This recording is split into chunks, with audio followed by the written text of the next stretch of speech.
इससे पहले हम लोग कार्य ऊर्जा और मात्रक का ये सब का चैप्टर हम खत्म कर चुके हैं, ठीक है।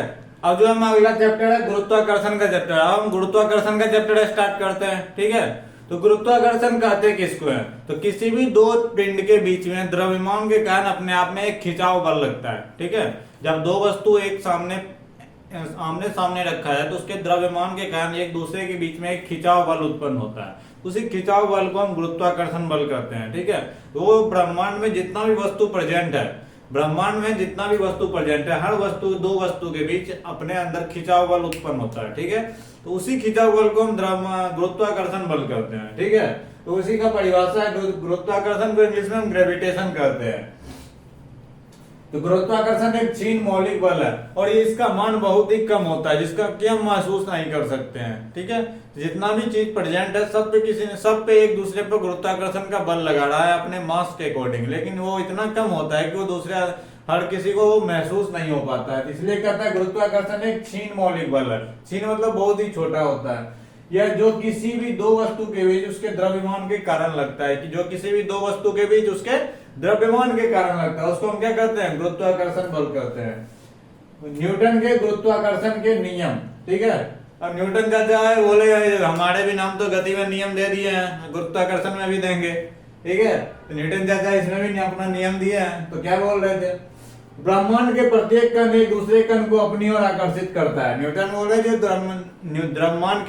ब्रह्मांड के हर कण जो है एक दूसरे कण को अपने तरफ आकर्षित करता है। अतः किन्हीं दो पिंडों के बीच लगने वाला आकर्षण बल उसके द्रव्यमान के गुणनफल के अनुक्रमानुपाती तथा कण के बीच की दूरी के व्युत्क्रमानुपाती होता है। क्या कहे? जो ब्रह्मांड में जितना भी कण प्रेजेंट है, जितना भी कण ब्रह्मांड में जितना भी कण प्रेजेंट है, तो सभी कण के बीच में एक गुरुत्वाकर्षण बल लगता है, एक आकर्षण बल लगता है, अपनी ओर वो आकर्षित करता है। अतः किन्हीं दो पिंड के बीच लगने वाला बल, यदि दो पिंड है दोनों के बीच एक ये पिंड बल लगा रहा है, दूसरा पिंड भी बल लगाएगा। मान लीजिए ये पिंड बड़ा है, दूसरा छोटा है, ठीक है। तो बड़ा पिंड जो है ज्यादा फोर्स लगाएगा, छोटा पिंड कम फोर्स लगाएगा। किन्हीं दो पिंड के बीच लगने वाला आकर्षण बल उसके द्रव्यमान के गुणनफल, द्रव्यमान जो होगा m होगा, तो एक m हो गया, दूसरा वस्तु है तो उसका द्रव्यमान m2 हो गया, ठीक है। तो द्रव्यमान के गुणनफल तो मतलब हो गया m1 गुना m2 के अनुक्रमानुपाती। अनुक्रमानुपाती का मतलब होता है जो एक यदि द्रव्यमान बढ़ेगा तो बल बढ़ेगा, ठीक है, गुरुत्वाकर्षण बल बढ़ेगा, तथा कण के बीच की दूरी के व्युत्क्रमानुपाती होता है। और यदि कणों के बीच की दूरी ज्यादा है या दो वस्तु है दोनों के बीच की दूरी ज्यादा है, ठीक है, तो यदि दूरी ज्यादा होगा तो क्या होगा? गुरुत्वाकर्षण बल घटते जाएगा, ठीक है। और यदि दूरी कम होगा तो आकर्षण बल बढ़ेगा, दूरी कम होगा तो बल बढ़ेगा, और दूरी ज्यादा होगा तो कम होते जाएगा, ठीक है। इसी को कहते हैं व्युत्क्रमानुपाती, मतलब उल्टा, यदि बढ़ रहा है तो हमारा जो टोटल रिजल्टेंट होगा वो घटने लगेगा, और घट रहा है तो रिजल्टेंट बढ़ने लगेगा। इसको कहते हैं व्युत्क्रमानुपाती। अनुक्रमानुपाती का मतलब होता है वो यदि रिजल्टेंट भी क्वांटिटी बढ़ेगा तो रिजल्टेंट भी बढ़ेगा। जैसे कि इसमें m1 और m2 यदि बढ़ेगा तो जो फोर्स है वो बढ़ेगा, और r2 यदि बढ़ेगा तो फोर्स क्या होगा? घटेगा, क्योंकि r से क्या हो रहा है? डिवाइड हो रहा है। और यहाँ पे g क्या है? g जो है सार्वत्रिक नियतांक है, ठीक है। g क्या है? सार्वत्रिक नियतांक है। इसका वैल्यू जो होता है वो फिक्स होता है 6.67 मल्टीप्लाई 10⁻11 न्यूटन मीटर पर केजी स्क्वायर। सार्वत्रिक नियतांक का वैल्यू क्या है? 6.67 इंटू 10⁻11 न्यूटन मीटर स्क्वायर पर केजी स्क्वायर, ठीक है। उसके बाद आता है ग्रेविटी, गुरुत्व। गुरुत्व क्या होता है? तो गुरुत्वाकर्षण तो हो गया किसी भी पिंड के बीच या फिर किसी दो कण के बीच, किसी दो वस्तु के बीच लगने वाले आकर्षण बल को गुरुत्वाकर्षण कहते हैं। वही गुरुत्वाकर्षण बल जो होता है पृथ्वी भी लगाती है। पृथ्वी के एटमॉस्फेयर के अंदर जो भी वस्तु प्रेजेंट है, ठीक है, तो पृथ्वी भी अपने और उस वस्तु को खींचना चाहती है। तो पृथ्वी के द्वारा जो खिंचाव बल लगता है उसी को हम गुरुत्व बल कहते हैं, ग्रेविटी कहते हैं, ठीक है। उसी को क्या कहते हैं? ग्रेविटी कहते हैं। पृथ्वी किसी वस्तु को अपने केंद्र की ओर जिस बल से खींचती है, पृथ्वी किसी वस्तु को अपने केंद्र की ओर जिस बल से खींचती है उसी को हम क्या कहते हैं? गुरुत्व कहते हैं, ठीक है। तो गुरुत्वाकर्षण क्या होता है ये समझ में आ गया होगा। गुरुत्वाकर्षण के न्यूटन ने कौन से नियम दिए हैं ये समझ में आ गया होगा। और ये परिभाषा हो गई, ये हो गया उसका फॉर्मूला किसका, न्यूटन के गुरुत्वाकर्षण नियम का, ठीक है। तो formula F equal to F क्या हो गया, फोर्स हो गया। F इक्वल टू क्या हो गया, फोर्स हो गया। जो यहाँ पे गुरुत्वाकर्षण का जो बल होता है, दो वस्तु के बीच में जो बल लगता है वो तो फोर्स ही कहलाएगा ना, गुरुत्वाकर्षण बल। तो यहाँ F equal to force equal to हो जाएगा G, सार्वत्रिक नियतांक G है, और G into M1 M2 by R square, जहां पर G का वैल्यू आपको पता होना चाहिए 6.67 इंटू 10⁻⁻11 होता है।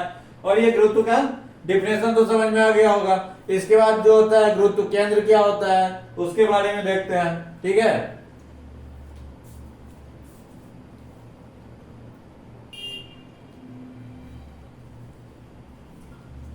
अब गुरुत्वाकर्षण देख लिए थे, अब गुरुत्व केंद्र देखते हैं क्या होता है, सेंटर ऑफ ग्रेविटी, ठीक है।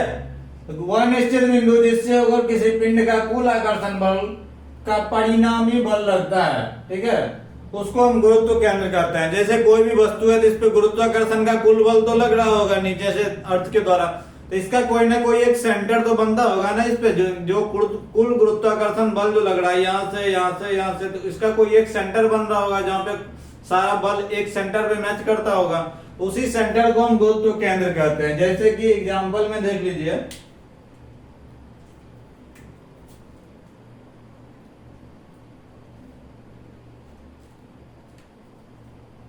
ये कोई एक वस्तु है, ठीक है, ये अर्थ है, अर्थ के द्वारा इस पे ग्रेविटेशन फोर्स लग रहा है, यहां से इधर इसको भी खींच रहा है, यहां से यहां से यहां से, ठीक है। तो हर पॉइंट पे अर्थ के द्वारा ग्रेविटेशनल फोर्स लग रहा है, तो ये जाके सारा फोर्स कहीं एक पॉइंट पे तो मिलता होगा। तो ये वाला केंद्र जो होगी उसी को हम गुरुत्व केंद्र कहते हैं, जहां पे सारा फोर्स जाके एक सेंटर पे मिलता है, ठीक है। तो किसी भी वस्तु का जो गुरुत्व केंद्र होता है उसको द्रव्यमान या फिर उसके साइज के हिसाब से, ठीक है, तो साइज के हिसाब से उसको वेरीज कर सकता है, ठीक है। यदि जिसका साइज, जिस भी वस्तु का गुरुत्व साइज बड़ा है तो उसका गुरुत्व केंद्र ऊपर होगा, साइज छोटा है तो गुरुत्व केंद्र नीचे होगा, ठीक है। तो गुरुत्व केंद्र तो समझ में अब आ गया होगा। गुरुत्व केंद्र क्या होता है, जहाँ पे जो अर्थ के द्वारा जो ग्रेविटेशनल फोर्स लग रहा है उसका जहाँ पे सेंटर होता है किसी भी वस्तु के अंदर, उसी को हम गुरुत्व केंद्र कहते हैं।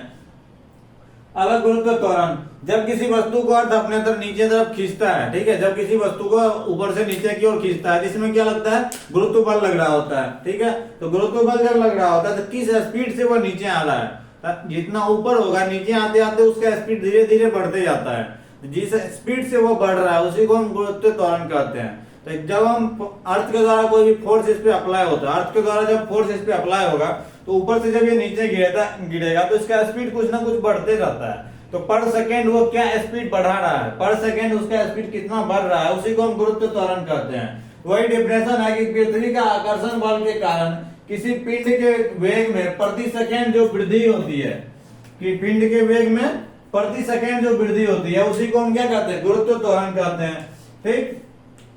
गुरुत्व त्वरण को हम जी से सूचित करते हैं, जी से डिनोट करते हैं, ठीक है, छोटी जी। गुरुत्व त्वरण को हम किससे डिनोट करते हैं, छोटी जी से डिनोट करते हैं, ठीक है। जी का मान वस्तु के द्रव्यमान पर निर्भर नहीं करता है। छोटी जी का जो मान होता है, गुरुत्व त्वरण का जो मान होता है वो किसी भी वस्तु के द्रव्यमान पर निर्भर नहीं करता है। भूमध्य रेखा पर जी का मान सबसे कम तथा पृथ्वी के ध्रुव पर जी का मान सबसे अधिक होता है। भूमध्य रेखा पर किसी वस्तु में, भूमध्य रेखा पर जी का मान जो होता है सबसे कम होता है। भूमध्य रेखा पर किसी वस्तु में जी का मान जो होता है, छोटी जी का मान, वो सबसे कम होता है, जबकि कहां पे, ध्रुव पे इसका मान सबसे अधिक होता है। भूमध्य रेखा पे सबसे कम और ध्रुवों पे सबसे अधिक होता है।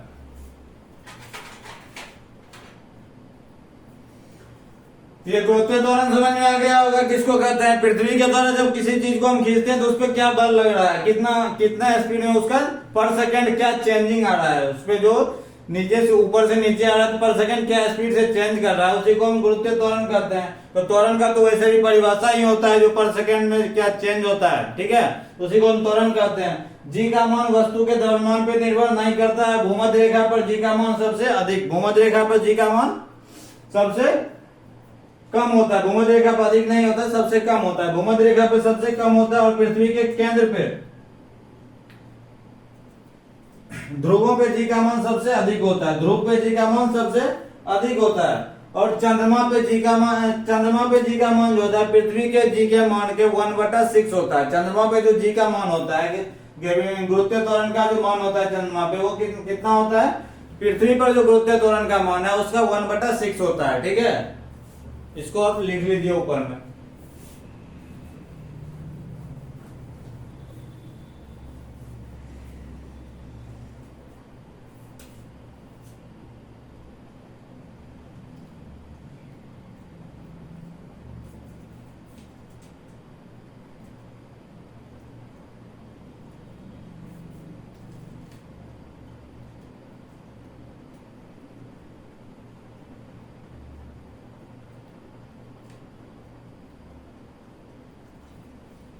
ठीक है, और पृथ्वी के केंद्र पे दूसरा क्या होता है, पृथ्वी के केंद्र पे जो है जी का मान, पृथ्वी के केंद्र पे जी का मान 0 हो जाता है।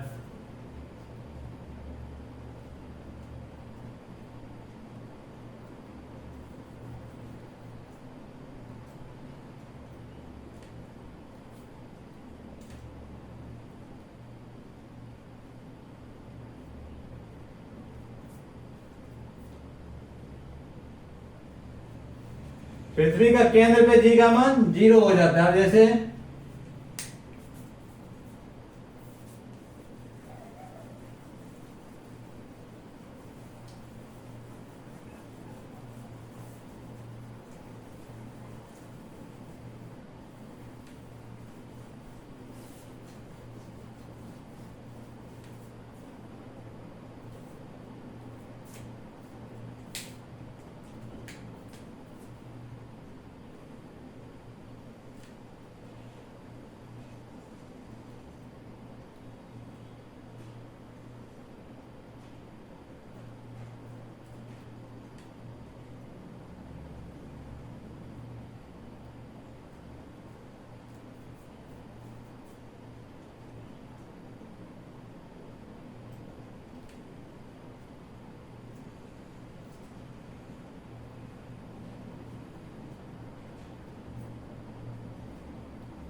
ये जो हो गया ये पोल हो गया। ठीक है, और ये बीच वाला जो सेंटर होता है इसको हम केंद्र बोलते हैं। ठीक,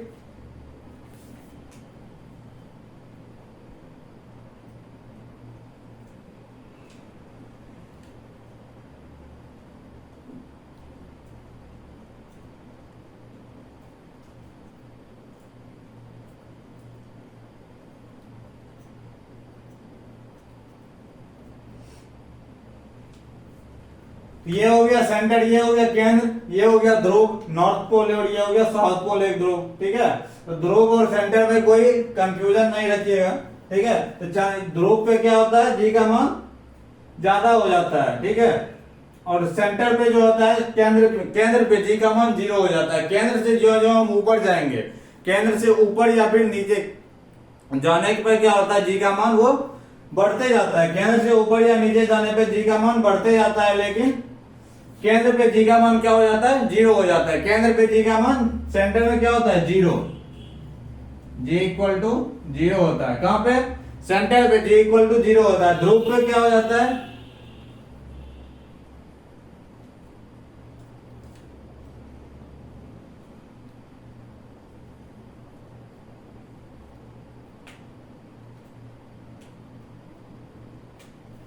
केंद्र से ऊपर जाएंगे या फिर केंद्र से नीचे जाएंगे। ठीक है, केंद्र से ऊपर जाए या फिर केंद्र से नीचे आए तो उसमें जी का मान बढ़ता है। ठीक है, उसके बाद क्या है, जी का फॉर्मूला क्या होता है,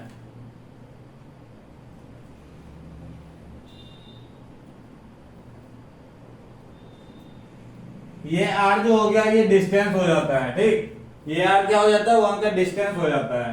ठीक, ये गुरुत्व त्वरण क्या होता है और ग्रेविटी और इसके बारे में जो भी था वो समझ में आ गया होगा। सेंटर पे ग्रेविटी जी का वैल्यू क्या हो जाता है, 0 हो जाता है। ध्रुव पे क्या हो जाता है, हाई हो जाता है। ठीक है, अब इसके बाद फिर देखते हैं जो अगला क्या टॉपिक है।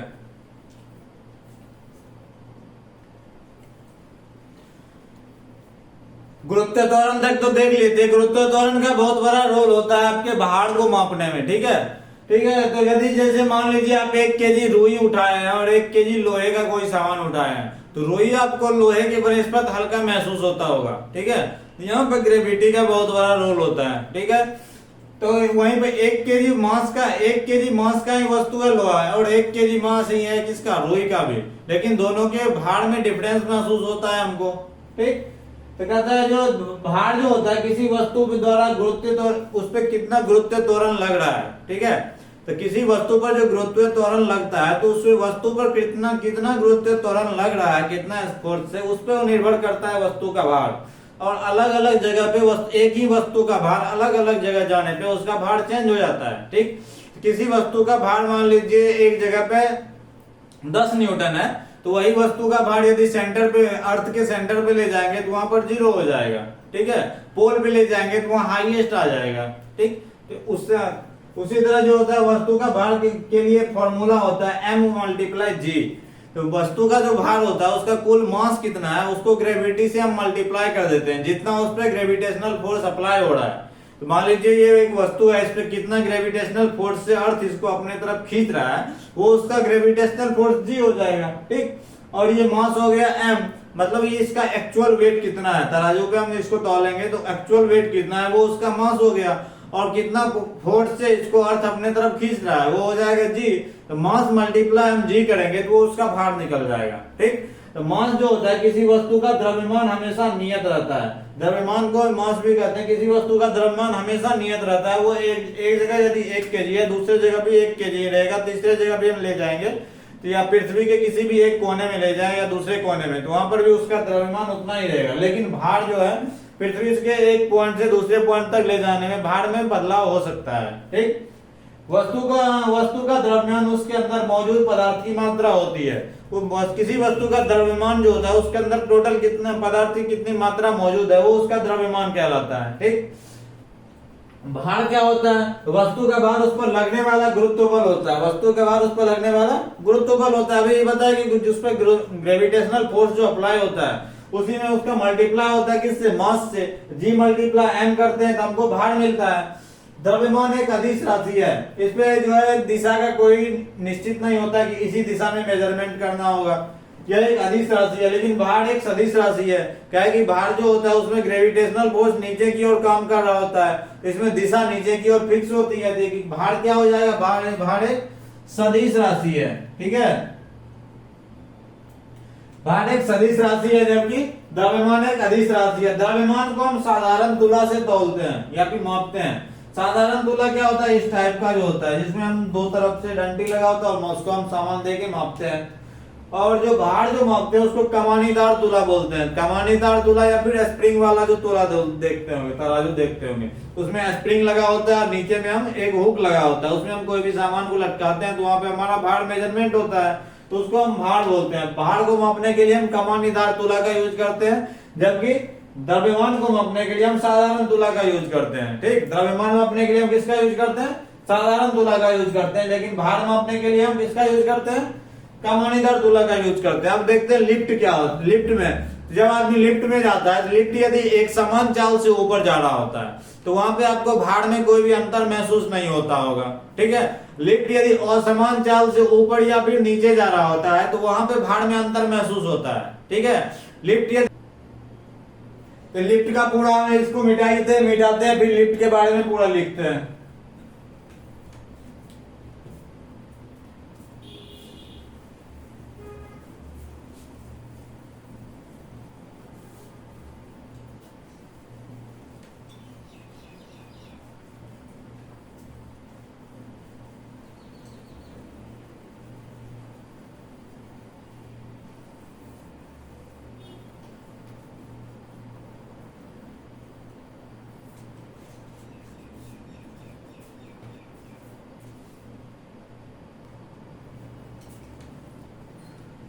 अब देखते हैं लिफ्ट के बारे में। लिफ्ट में भी जो है गुरुत्व बल का बहुत बड़ा योगदान होता है, ठीक है।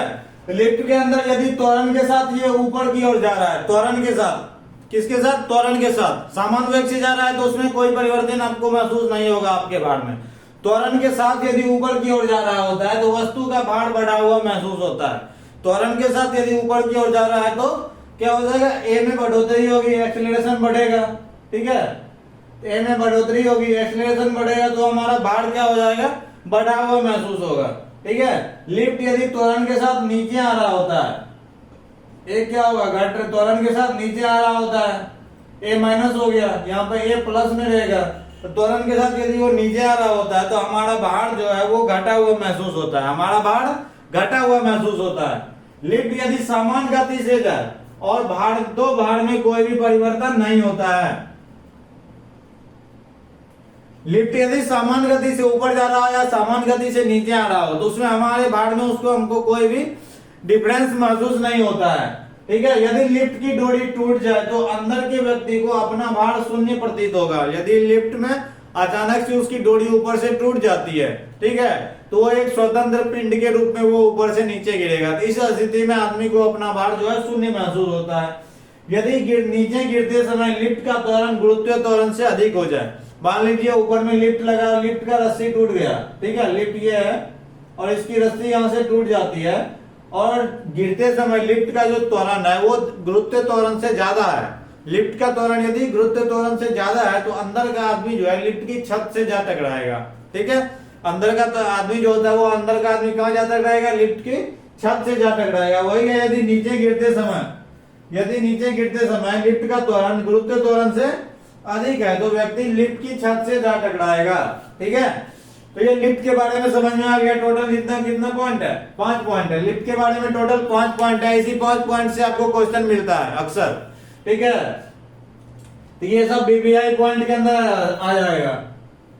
लिफ्ट यदि त्वरण के साथ ऊपर जा रहा है तो वस्तु का भार बढ़ा हुआ प्रतीत होता है। ये सब क्वेश्चन यहाँ तक पूछेगा। यदि लिफ्ट ऊपर की ओर जा रहा है तो वस्तु के भार में क्या परिवर्तन महसूस होता है, तो यदि ऊपर जा रहा है तो वस्तु के भार में बढ़ा हुआ प्रतीत हो रहा है। त्वरण के साथ यदि ऊपर जा रहा है, त्वरण के साथ नीचे आ रहा है तो भार में क्या होता है, कमी प्रतीत होता है।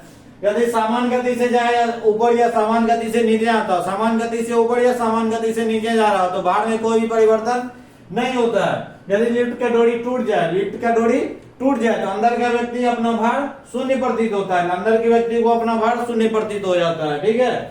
और नीचे गिरते समय लिफ्ट का त्वरण गुरुत्वीय त्वरण से अधिक हो जाए। यदि ऊपर से डोरी टूट गया और लिफ्ट नीचे गिरने लगा और तो गुरुत्वीय त्वरण से यदि अधिक हो जाए किसका त्वरण, लिफ्ट का त्वरण, तो अंदर बैठा आदमी जो है लिफ्ट की छत से टकरा जाएगा, ठीक है।